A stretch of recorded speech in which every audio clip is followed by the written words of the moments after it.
Been feeling trapped down on the floor. I don't know what for. Feels like I'm gonna lose.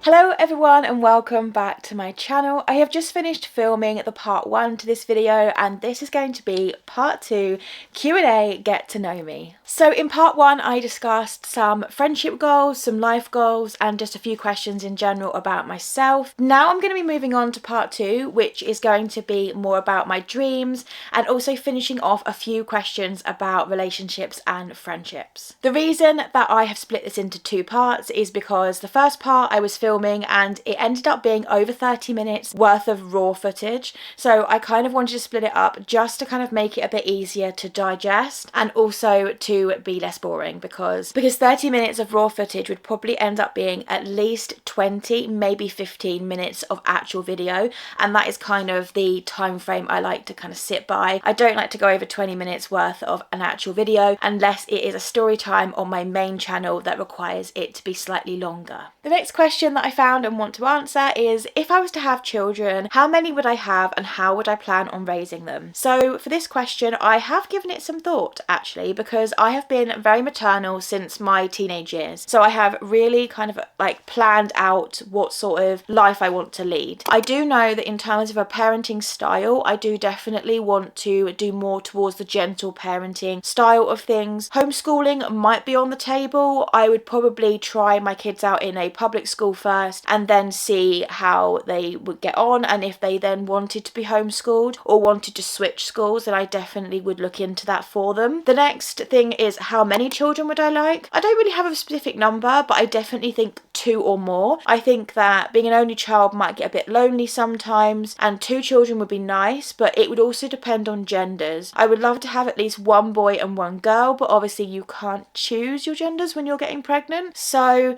I definitely would sort of go maybe to a maximum of 4. I think more than 4 would be a bit too much to handle, but obviously I don't know what the future holds and I will just sort of see how I feel at the time, and also see how I'm kind of coping as a parent, and also like if I feel broody or if I want more kids, you know. I don't know how the future is going to look for me, but I would definitely say 2 or more children. The next question that I'm going to answer, which is probably something that if you know me you will know the answer to, but it is, do I have any friends that I consider family? So yes, I do, and one of the main ones that obviously comes to mind is my best friend and the person that I call my unbiological sister, Alex. But she is absolutely amazing. I have known Alex for about 8 years of my life and we are just soul sisters, I swear.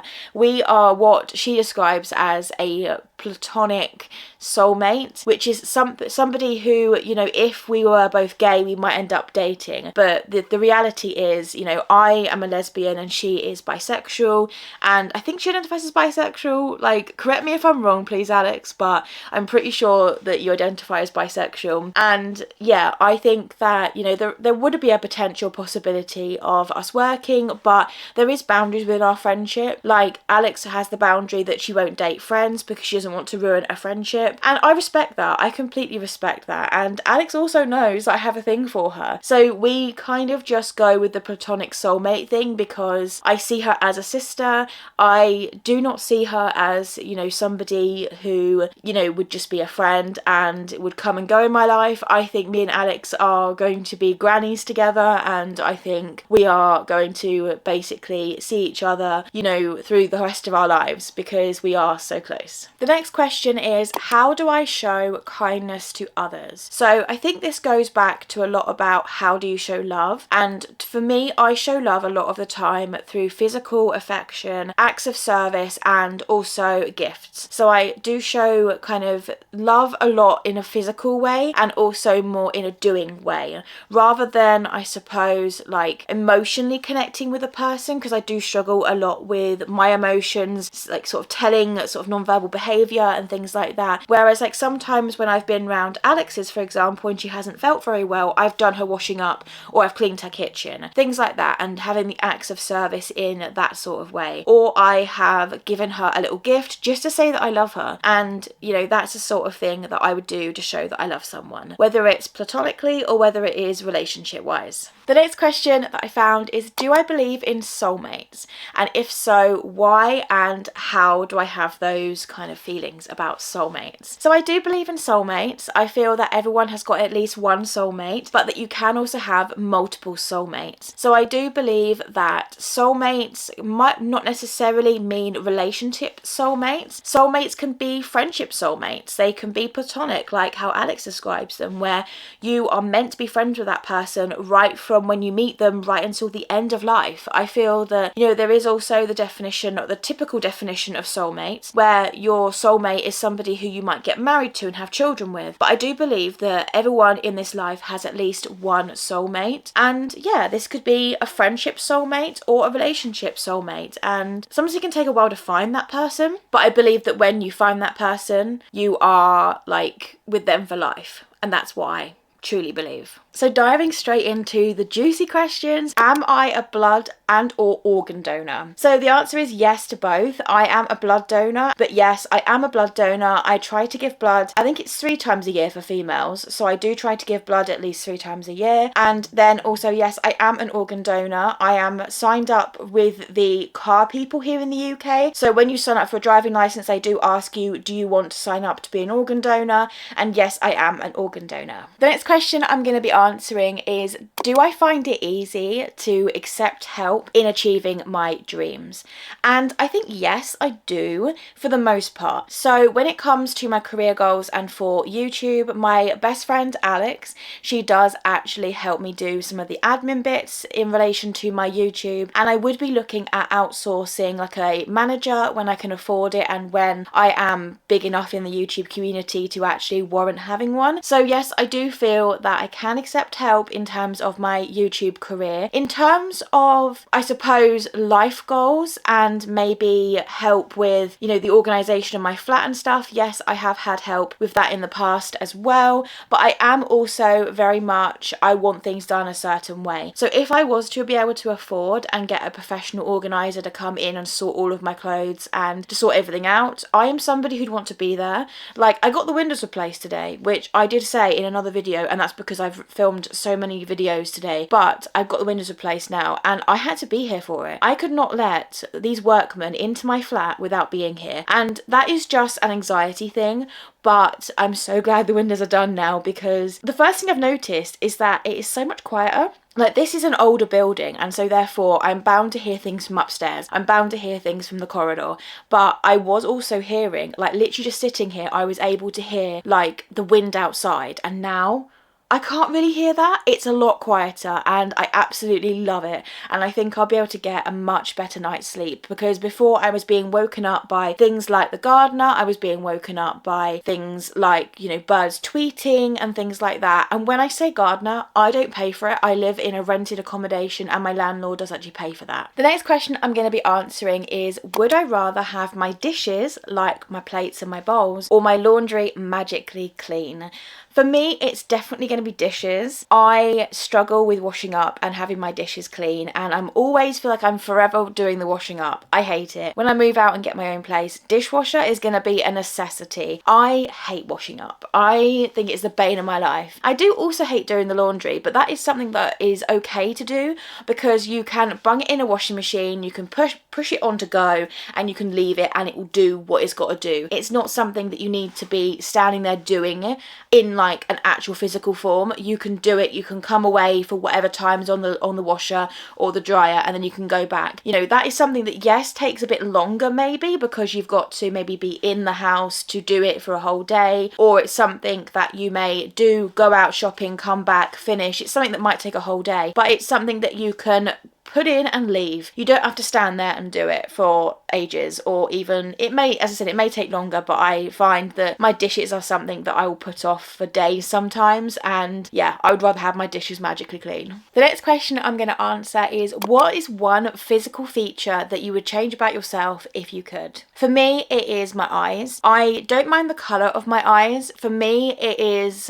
basically my under eyes. Without makeup on, I do have big sort of dark circles under my eyes. eyes, and I do also have hooded eyelids. And because of that, I find that sometimes, especially in the morning, I can look like I'm almost like zombified, because if I have got my hooded eyelids, if I've got dark circles because I haven't slept very well, like, and it's not always I haven't slept very well. Sometimes it can be down to what I'm eating, it can be down to stress. But yes, I do actually have quite big dark circles that come along here. They come quite low down as well, which makes them very noticeable. But that is just basically hyperpigmentation of my under eye skin and my hooded eyelids, which I do actually know you can get like removed, the extra skin, in surgery. But that is something that I possibly might do, but I don't really know.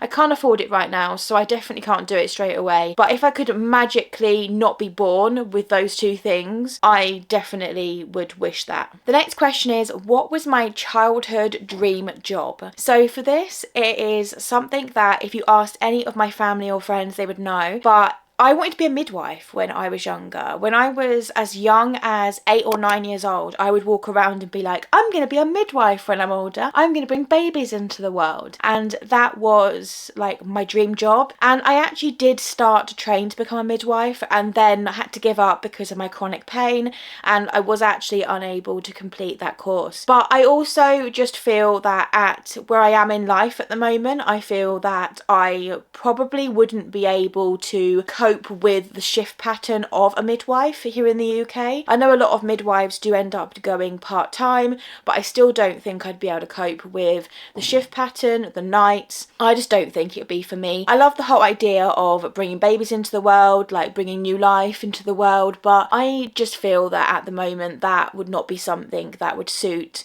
my lifestyle and also like my physical and my mental health. So the next question is, have I ever had a nickname, and if so, what is it? So my name is actually said Deeanna, so that is how you pronounce my name. I have had nicknames, well, a nickname, and that is what Alex calls me, and it's D-E-E, and that is just the only real nickname I've had. I've never been called by anything else, but I have had my name misspelt and mispronounced multiple times throughout my life. As a child and at school, it would happen pretty much whenever we had a supply teacher or a new teacher, and I used to get fed up of it. The most common mispronunciation of my name I would get called was Deeanna, and no offense to anyone if you're called Deeanna, I just felt that it wasn't my name, so therefore it annoyed me, and it was so common that they would mispronounce my name as Deeanna that I would just get quite irritated by it. Although it was no fault of the person, they were just looking at it on paper and struggling to actually pronounce it. Another mispronunciation of my name that I've had is Diana or Diane, and my name is not spelt like that. So I kind of always was puzzled by that one, like how did you get Diana when there was never an I in my name? So yeah, I suppose it kind of looks like Diana, but it just has an E, and maybe they think, oh, maybe it's Diana but just spelt with an E rather than I. But yeah, I still don't understand how that kind of pronunciation even became a thing. And another mispronunciation of my name that I've had is Deeanna, and again, I don't have an R in my name, so I don't actually understand how that was a mispronunciation. In terms of spelling, I have actually had people put Diana down, even though I've said it as Deeanna, but they still would spell it Diana. I have had people put one N in my name and actually say like Deana, which I suppose is quite easy to misspell. Like, you know, it is what it is with the misspelling. I just correct people now, like just simply say it's not Diana, it's Deanna, like.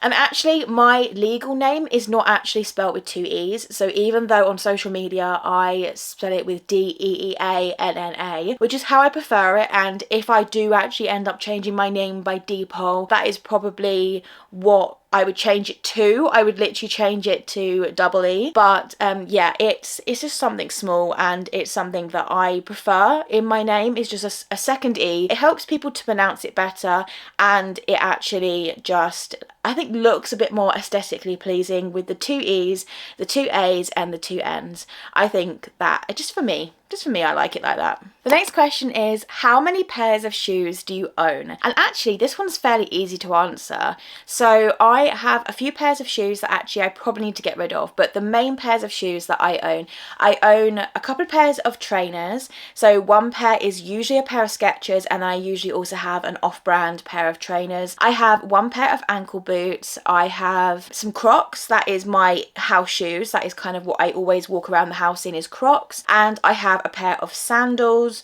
I think that's about it, to be honest. I might have another pair of boots, like a knee-length boots, or maybe another ankle pair. I can't remember, but I really don't have that many shoes. I'm not really a high heels person. I struggle to walk in high heels, and even a shoe that's even got the slightest little bit of heel, I struggle to walk in. So actually, you know, I don't have an obsession with shoes. So therefore, I don't really have many shoes. I think trainers are definitely more of an obsession to me than pretty dainty high heels, because trainers I can actually walk in. Just as facts. The next question is, what is my most favourite holiday that I have been on so far? So my most favourite holiday I've been on so far has to be one of the American trips that I have been on with my family. I have been on a few different American trips, mainly on the east coast of America, and I do love going to America and was actually meant to go to America last summer, but unfortunately I was unable to get an ESTA, so therefore I was unable to travel. I am currently trying to save up to get a travel visa, which is the next step up from an ESTA, and hopefully that will mean that I can travel. I love America. I think there is so much more in terms of opportunities in America with it being bigger, and also I just love the weather in America as well. I've only ever been to America in the summer, and yeah, I just love America. I have been to Washington DC, I have been to Florida, I have been to Williamsburg, Virginia, and very, very specific, but that's the only way I remember it, is Williamsburg, Virginia. I've been to New York and New Jersey. I would love to visit New York at Christmas. I think that would be so pretty and so lovely.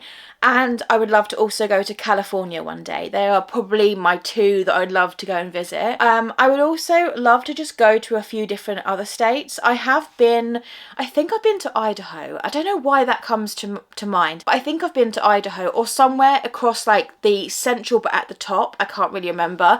I know that we were in New Jersey, and we did travel a long way across towards like kind of Chicago-ish area, and we went a bit further across as well, because we were staying with some family friends over that came down from Michigan, and they came down and we came across, and we kind of just met at the L-shape bit here. I can't remember exactly what state it was though, and we met at a hotel, and it was like a water park hotel. It was amazing. And that is probably one of my favourite holidays, actually. I think I was about 17 at the time, and I loved spending time with them.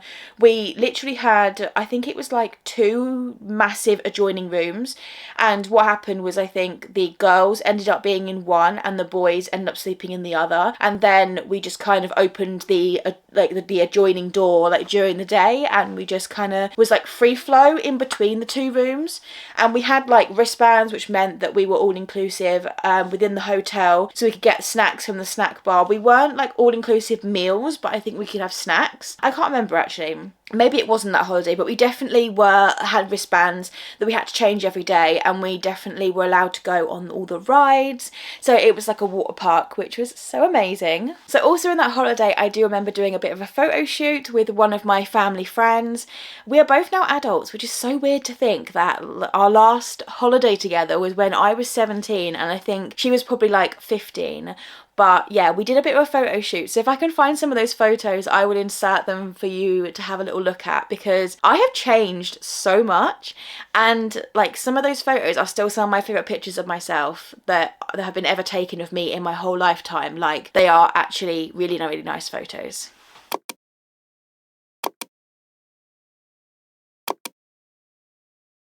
The next question that I'm going to answer is, what celebrity would you love to meet up with for a meal or for a coffee? For me, it is 100% obvious. Well, for me it's obvious, and for my friends it's obvious. But I would love to meet up with Demi Lovato and have a meal or a coffee with her. I would just love to meet her in general. I think that, you know, she has been someone that I have been following right the way back since I was 17. So she must have been, no, actually it was before I was 17. I think she was 17. 2017 when I started following her. Anyway, it was just after her Don't Forget album came out, and I have followed her the whole way through her career, pretty much, of her big part of her career. I don't remember really watching Barney and Friends when she was on Barney and Friends, but I do remember her, like, since she's been famous in the music world, and obviously when she's gone back into acting a few times and things like that, and I've followed her so closely. I, like, love watching her, like, on movies and TV shows, and I also, like, I binge watch Sunny with a Chance. Like, leave a comment down below if you also watch Sunny with a Chance, because wow, that was my childhood. And Camp Rock, oh my gosh, Camp Rock is still my most favourite movie, pretty much because she's in it, but still, I love Camp Rock. I would love to actually be in, like, a Camp Rock sort of, like, camp in general, because I love music and I love singing. But anyway, so yeah, I think that, you know, I'd love to meet up with her. I think that it could be a coffee or it could be a whole meal, but I would just love it. I would just love to, you know, talk to her and just be real with her. Like, I'm not one of those people who's like a crazed fan. And when I say a crazed fan, I mean, I don't mean, like, I suppose crazed. I just mean more dedicated to meeting her, I suppose, is probably a better way of saying it. Because I've known some people in the past, and I've actually known someone who's met Demi this way, but they have found out what hotel she's staying at, have waited outside the hotel she's staying at, and have, like, basically shouted out to her to try and get a picture with her. And I've known people who have tried several times in doing this, and yes, they've met Demi very, very briefly, and they've got a picture with her. Great. Like, I love the idea of that, but I just think that at the end of the day, Demi is a celebrity, yes, but she's also a human, and I think that it must be very overwhelming coming out of your hotel and knowing that there's going to be fans, there's going to be paparazzi, there's going to be, like, loads of different people outside that are all going to be looking at you, and I think that must be very overwhelming. So for me, I think I would treat her how I'd want to be treated. So I would, you know, not necessarily want to be, you know, sort of coming out of my hotel and then met with swarms of people. Like, obviously you're going to get that as a celebrity, but for me personally, I'd rather be sitting with her and meet her in a calmer environment, whether that be a meet and greet or whether that be like a meal. But yeah, that is my dream, like, person I'd love to have a meal with. So the next question is, where do I see myself in 10 years? So in 10 years, I will be 37, and I will see myself definitely as a full-time content creator or influencer. And I also think I will see myself as a mum with probably 1 or 2 children, maybe 3. We'll see how life goes. But yeah, I think I will hopefully have my own house. I would love to say that I hopefully would be driving my own car by then. I hopefully would, I don't know, just be settled. I'd love to be settled fully by the time I'm 35. So by the time I'm 37, I would definitely love to be married, to have children, to just be, like, fully into my life by then. You know, I would love to be on the way to or having owned a house and have renovated my own house. I would love to have done that by the time I'm, you know, in my 30s. So yeah, I think that's where I kind of want to be in 10 years time, within the next 10 years. So if you've made it this far in the video, thank you very, very much for watching. I'm going to end this video here simply because we're currently sitting on 27 minutes of unedited footage. So I want to end the video here, but thank you very much for watching, and please don't forget to like, comment and subscribe. It means a very big thing to me. Like, to be able to build my fan base means a lot, and I would love you to join my community. So please don't forget to hit that subscribe button, and I shall see you in my next one. Bye. Feeling high, feeling